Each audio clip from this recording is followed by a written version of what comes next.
Bienvenue. Cette vidéo est un cours de marketing complet, condensé. Regardez-la de bout en bout et dans 90 minutes, vous aurez des fondements de marketing solides. Nous allons couvrir les bases du marketing, le marketing stratégique, le marketing digital et le e-commerce. Et si vous voulez aller plus loin, tapez stratègemarketingpro.com et mettez la main sur les mêmes techniques que des gens ordinaires ont utilisées pour démultiplier et catapulter leurs résultats.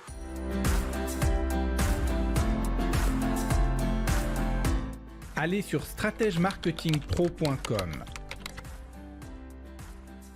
Mais commençons tout de suite par les bases du marketing. Dans ce tutoriel, vous allez voir les principales étapes d'une démarche marketing. Nous aurons un aperçu des éléments suivants: la segmentation, le ciblage, le positionnement, l'analyse SWOT, le marketing mix, le plan marketing, la matrice BCG, les 5 forces de porteur et l'analyse des résultats.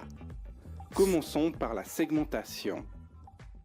Plutôt que de ratisser large en visant l'ensemble de votre marché avec des résultats médiocres, vous pouvez découper votre marché en segments et améliorer votre performance. Un segment est un groupe homogène de personnes enclins à utiliser vos produits et attractifs en termes de chiffre d'affaires. La segmentation sera effectuée en cherchant des caractéristiques homogènes partagées par un nombre signifiant de personnes.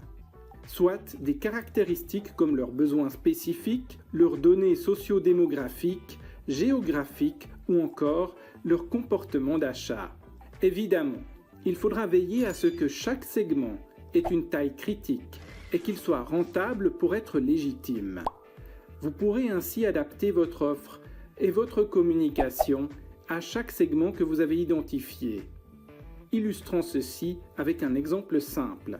Si vous êtes un spa, vous pouvez segmenter votre marché de la manière suivante: la clientèle féminine jeune qui souhaite un moment de bien-être, la clientèle féminine senior qui désire avoir des soins de beauté, les femmes actives qui aimeraient se détendre ou encore les hommes qui souhaitent éliminer leur stress. Validez ensuite que chaque segment est opérationnel, c'est-à-dire qu'il est facile de le cibler et que sa taille est suffisante pour dégager un profit intéressant. Maintenant, il ne vous reste plus qu'à personnaliser l'offre. Des massages pour la clientèle féminine jeune en recherche de bien-être, des prestations de soins de la peau pour les dames plus âgées qui cherchent des prestations de beauté, un séjour thermo pour les femmes actives qui veulent se détendre et un séjour relaxant pour les hommes stressés. La segmentation vous permet de créer l'offre parfaitement adaptée à chaque segment du marché que vous visez pour optimiser vos efforts marketing.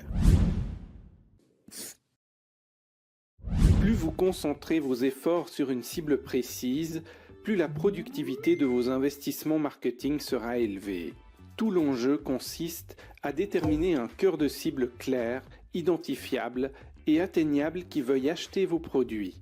Alors, comment définir votre cible marketing ? Une partie de la réponse se trouve dans la segmentation, c'est-à-dire le groupe homogène de personnes de votre marché le plus enclin à utiliser vos produits. Mais vous pouvez aussi examiner les points communs de vos meilleurs clients actuels pour déterminer votre cœur de cible.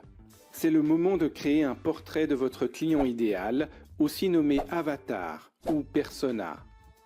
Il s'agit de dresser le profil de ce client pour mieux le cibler, le comprendre et le convaincre. Commencez par donner un nom à votre client idéal pour mieux vous le représenter.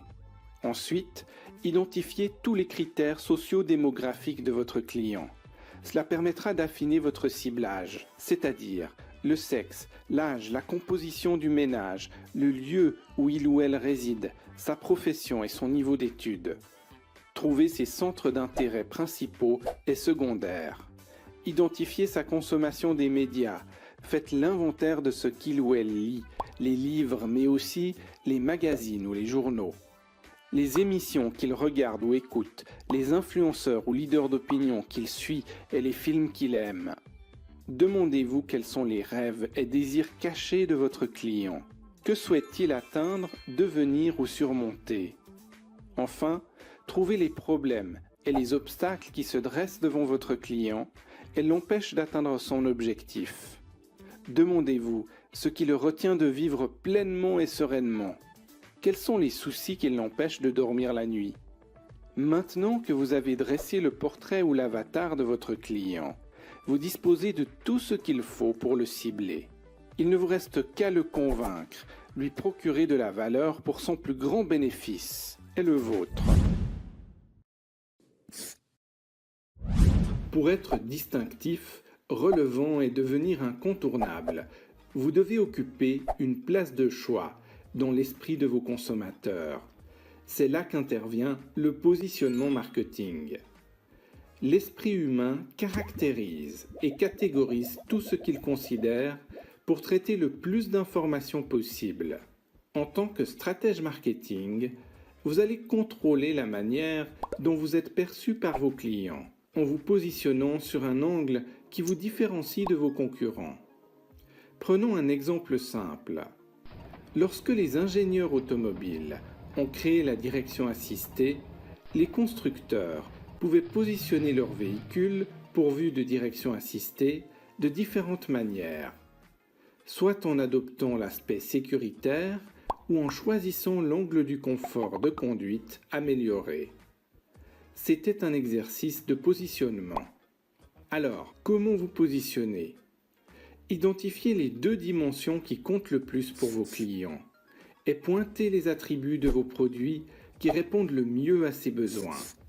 Vous pouvez vous aider d'un mapping sur lequel vous placerez les deux dimensions et tous les produits concurrents. Il ne reste plus qu'à trouver une position unique qui vous différenciera du reste du peloton. Ce sera votre positionnement marketing. Une analyse SWOT est un diagnostic pour mieux identifier vos options stratégiques et vos actions marketing. SWOT est un acronyme anglais qui signifie force, strengths, faiblesse, weaknesses, opportunités, opportunities et risques, threats. Vous allez déterminer le contenu de ces 4 facteurs pour obtenir le diagnostic et décider de vos actions. Les forces, ce sont les domaines dans lesquels vous êtes objectivement meilleur que la moyenne des autres acteurs de votre secteur. Vos forces peuvent être constituées de barrières à l'entrée comme des savoir-faire que vous avez, des brevets ou tout autre avantage qui vous donne une avance. Les faiblesses, ce sont les domaines dans lesquels vous êtes objectivement moins bon que vos concurrents. Vous pouvez aussi identifier des lacunes ou d'autres manquements comme des limites de ressources. L'analyse de vos forces et faiblesses constitue les facteurs internes à votre activité. Vous allez ensuite analyser les facteurs externes, c'est-à-dire vos opportunités et vos risques. Les opportunités, ce sont les leviers extérieurs sur lesquels vous appuyez pour obtenir un avantage ou une nouvelle perspective de croissance. Cela peut être l'ouverture d'un nouveau marché. Les risques, ce sont les menaces externes qui pèsent sur votre croissance ou même l'intégrité de votre activité. Par exemple, des règlements, des évolutions technologiques ou des nouveaux concurrents. Vous avez maintenant l'analyse SWOT complète. Prenons un exemple simple. Vous êtes plombier indépendant en milieu de carrière. Vos forces, c'est votre expertise technique, votre curiosité pour les nouvelles technologies et votre réputation bien établie. Votre faiblesse, c'est surtout votre état physique qui vous empêche de travailler davantage et plus vite. Les opportunités, ce sont les nouvelles solutions technologiques de plomberie qui arrivent sur le marché et que vous connaissez déjà, comme les boîtiers pour détecter les fuites d'eau à distance. Les risques, ce sont les nouveaux entrants, les jeunes plombiers qui travaillent plus vite, font davantage de volume et parfois cassent les prix pour combler leur manque de réputation.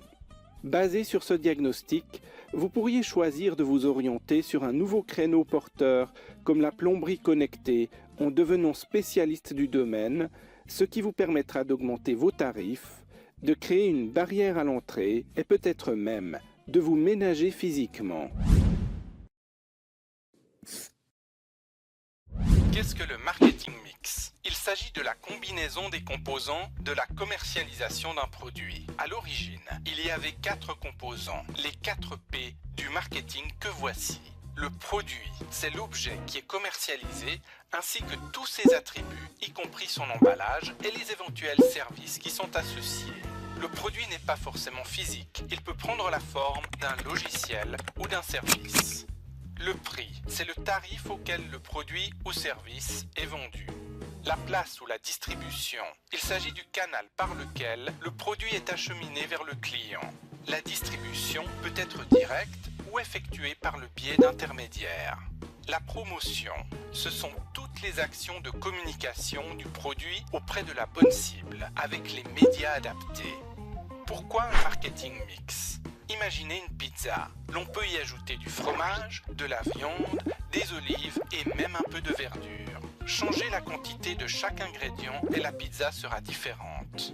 L'enjeu est de les mélanger pour aboutir à une succulente pizza.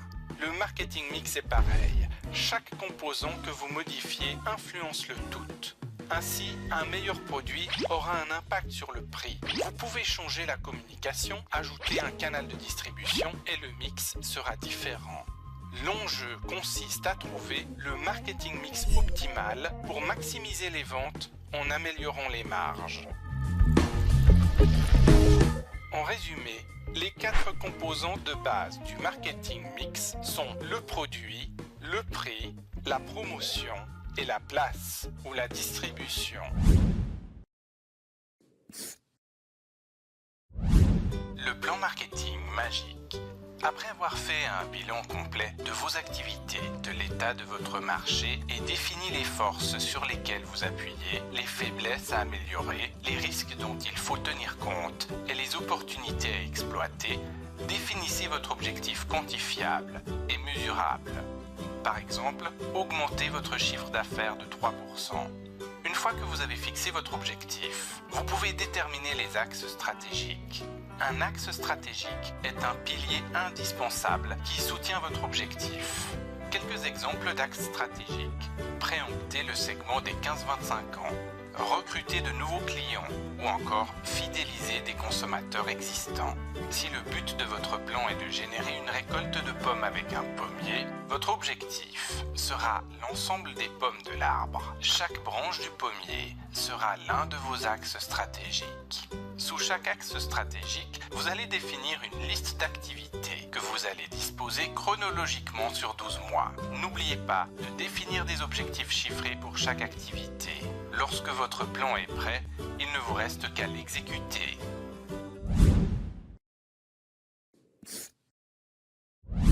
Comment justifier sur quel produit vous allez allouer vos ressources? Vous pouvez utiliser la matrice du Boston Consulting Group, aussi appelée matrice BCG, inventée par Bruce Henderson. Sur un premier axe, placez la part de marché relative de chaque produit. Vous divisez simplement votre part de marché par celle du leader ou du numéro 2 si vous êtes leader afin d'obtenir la part de marché relative. Les produits leaders auront une part de marché plus importante. Viendront ensuite les suiveurs. Sur le second axe, vous placerez le taux de croissance du marché. Soit le marché croît faiblement, il stagne, soit il est en croissance. Vous pouvez ainsi placer vos produits en fonction de leur part de marché relative et de la croissance de leur marché respectif. La taille des bulles représente la contribution en chiffre d'affaires de chaque produit. Vous obtenez ainsi une matrice sur laquelle vous pouvez représenter 4 cadrans qui indiquent l'aptitude de chaque produit à générer des liquidités en fonction de la croissance de son marché et de sa part de marché relative. Si vous vous situez sur un marché en croissance et que vous êtes leader, vous avez une vedette. Le produit nécessitera des ressources et des investissements pour poursuivre sa croissance. Si vous êtes leader mais que le marché stagne, vous avez une vache à lait. Ce produit demande peu de moyens et génère beaucoup de cash. Si vous vous situez sur un marché en croissance mais que vous avez une mauvaise part de marché, vous avez un dilemme. Sans investissement important, vous ne gagnerez pas de part de marché. Si vous êtes sur un marché en stagnation et qu'en plus vous avez une petite part de marché, vous avez un poids mort. Il n'y a pas de croissance sur ce marché, sur lequel vous n'êtes pas leader. Délaissez les poids morts. Utilisez les vaches à lait pour financer les dilemmes afin d'en faire des vedettes. Michael Porter, auteur du livre L'avantage compétitif, a créé un modèle qui redéfinit la notion de concurrence. Il s'appuie sur 5 forces qui influent sur vos affaires. 1. Le pouvoir de négociation des clients, plus ou moins grand selon leur nombre et leurs forces respectives.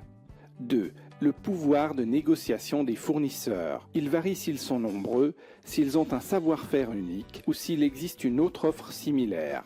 3. La menace des produits de substitution. Ce sont les alternatives à votre offre, comme Uber qui se substitue au taxi traditionnel. 4. Le risque de nouveaux entrants sur le marché. C'est l'arrivée d'un nouveau concurrent comme Tesla sur le marché automobile. 5. L'intensité de la rivalité entre les concurrents. Plus cette rivalité est vive, plus le marché est difficile. L'on parle aussi d'une 6e force. Elle est définie par les normes, les règles et la législation qui influencent également les affaires. Cette force ne figure toutefois pas dans le modèle original de Porter. L'évaluation de la structure de ces forces va vous permettre de définir les grands axes stratégiques.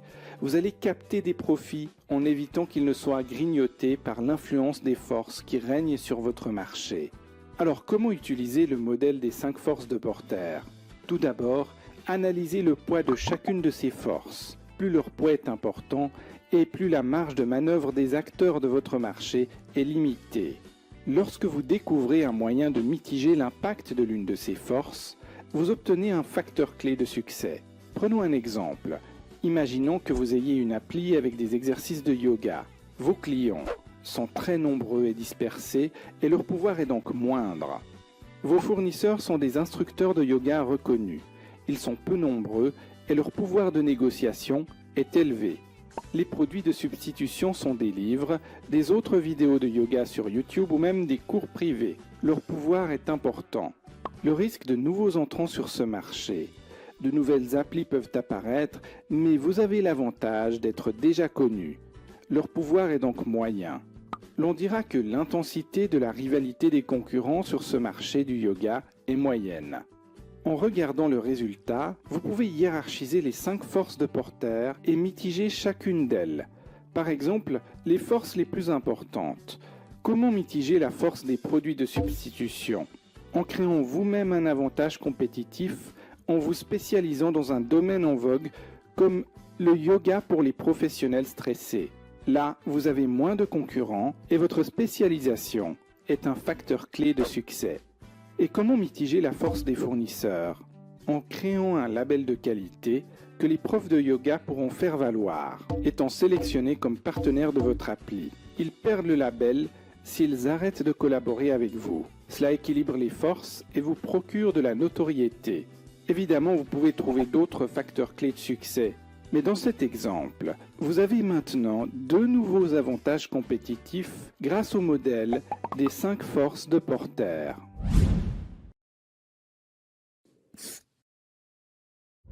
Au début de votre démarche marketing, vous aurez défini des indicateurs clés de performance de votre activité, ainsi que des objectifs pour chaque indicateur. Vous allez les suivre et mesurer constamment vos progrès par rapport à votre objectif. Ces indicateurs peuvent être l'évolution du chiffre d'affaires ou du profit de votre activité, votre part de marché en valeur ou en volume, le nombre de nouveaux clients recrutés, le taux de réachat de vos clients existants, la taille des transactions d'achat, et ainsi de suite. Si vous remarquez que vous n'atteignez pas votre objectif, définissez des actions correctrices pour combler cet écart, comme une promotion spéciale par exemple. Au final, vous pouvez ajouter tous vos indicateurs dans un tableau de bord, ce qui vous permettra de suivre l'évolution de votre affaire au plus près et de mieux gérer vos opérations marketing. Le marketing stratégique. Marketing stratégique. Voici 6 outils pour vous aider à définir et affiner votre stratégie marketing. Comment identifier des nouvelles possibilités de croissance de vos activités avec la matrice hands-off. Comment capter 100% de votre marché. comment analyser l'attrait de vos activités avec la matrice ADL. Mieux comprendre l'environnement macro dans lequel évolue votre activité avec l'analyse Pestel. Vous saurez dans quel domaine investir et quel autre domaine il est préférable de laisser tomber avec la matrice McKinsey. Et comment effacer la concurrence avec la stratégie Océan Bleu. Mais commençons par identifier des nouvelles possibilités de croissance de vos activités avec la matrice Hands-Off. Où se situent les possibilités de croissance pour votre activité? Pour répondre à cette question, vous pouvez utiliser la matrice d'Igor Hands-Off, aussi appelée matrice Hands-Off ou matrice produit-marché. Vous définirez deux dimensions. La première en abscisse concerne les évolutions potentielles en termes de produits, avec les 3 critères de produits déjà existants, de produits modifiés ou de nouveaux produits. La seconde en ordonnée représente les développements possibles en termes de marché, avec les 3 critères de marché déjà existants, de marché élargi ou de nouveaux marchés. Vous obtenez ainsi un tableau. Il vous permet, à partir de vos produits et marchés existants, d'identifier toutes vos possibilités de croissance. Remplissons ce tableau en prenant l'exemple d'Apple. Avec vos produits existants dans un marché dans lequel vous êtes déjà présent, vous pouvez augmenter votre pénétration et gagner plus de parts de marché. Apple a ainsi vendu plus de Mac dans son marché initial d'ordinateurs personnels, augmentant sa pénétration auprès des utilisateurs d'ordinateurs. Avec vos produits existants, vous pouvez vous rendre dans de nouveaux marchés, comme lorsqu'Apple a distribué ses Mac dans de nouveaux territoires géographiques, ou encore trouver des nouveaux segments de clientèle. Lorsqu'Apple a commencé à pénétrer le segment des entreprises, la société s'est diversifiée en captant un nouveau segment de clients professionnels. Vous pouvez aussi modifier vos produits actuels et les vendre dans vos marchés existants. C'est ainsi qu'Apple a par exemple créé d'autres types d'ordinateurs comme l'iMac, un Mac plus abordable pour élargir sa cible. Ou encore, trouver de nouveaux marchés pour vos produits modifiés. L'iMac, avec son prix d'entrée de gamme, a ainsi séduit une nouvelle clientèle plus jeune et qui avait moins de pouvoir d'achat. Ou des nouveaux segments de clientèle. La marque à la pomme a ainsi, grâce à ses ordinateurs portables MacBook Pro, séduit des nouveaux segments de consommateurs nomades. Et vous pouvez proposer de nouveaux produits à votre marché existant. Ça a été le cas lorsqu'Apple s'est lancé dans les smartphones. Visez de nouveaux marchés avec vos nouveaux produits. Lorsqu'Apple a lancé sa gamme d'iPod et sa plateforme iTunes, il a ouvert un tout nouveau marché. Ou encore, des nouveaux segments de clientèle. Grâce à ces nouveaux produits, iPod ou iPhone, Apple a séduit de nouveaux segments de clients, y compris certains qui ne se seraient jamais convertis aux ordinateurs Mac. En considérant cette matrice, vous avez donc 3 axes de développement. L'axe horizontal, qui représente un développement produit, l'axe diagonal, qui représente une diversification, et l'axe vertical, qui représente un développement de marché. En définitive, grâce à cette matrice, vous pouvez soit définir plusieurs pôles de croissance marché-produit, soit proposer une nouvelle offre à vos marchés existants, ou proposer votre offre existante sur de nouveaux marchés.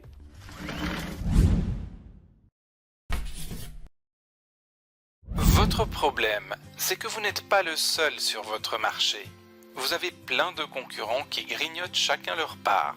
Alors, comment pouvez-vous vous immuniser définitivement contre cette concurrence et avoir instantanément 100% de votre marché pour vous tout seul? C'est ce que nous allons voir maintenant. La première chose que vous devez retenir, c'est qu'il n'y a pas de différence entre la perception et la réalité. Ce que chacun perçoit, c'est sa réalité.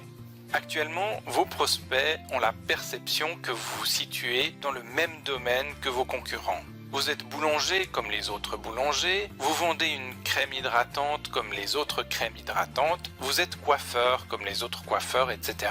Si vous voulez avoir 100% de votre marché pour vous tout seul, il faut changer cette perception et créer votre propre marché dans lequel vous êtes le seul. Reprenons l'exemple du coiffeur. Vous êtes coiffeur. mais dans votre zone de chalandise, c'est-à-dire le périmètre dans lequel se situent vos clients. Vous avez plein de concurrents coiffeurs. Alors comment être le seul? Vous allez devenir dissociable et unique. Voici la recette étape par étape pour y parvenir. 1.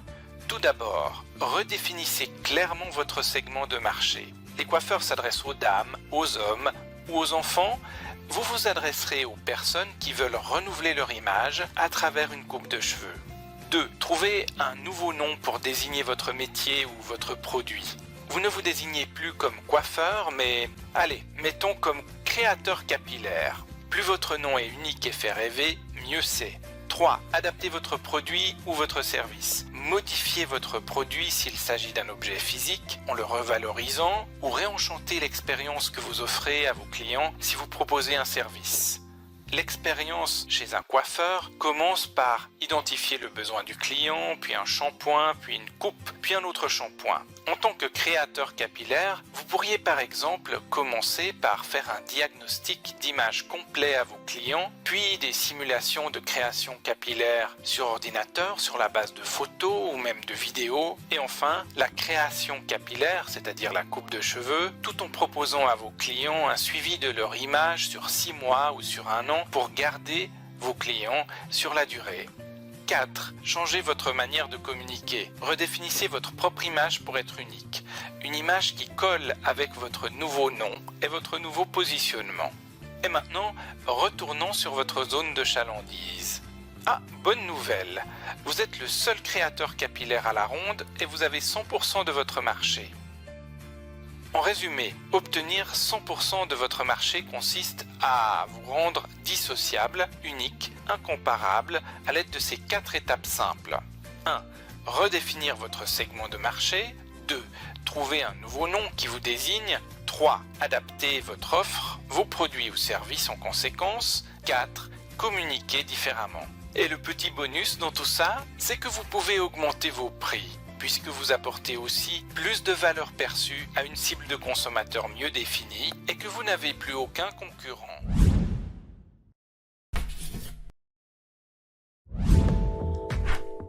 Comment analyser l'attrait de vos activités ou de votre portefeuille de produits?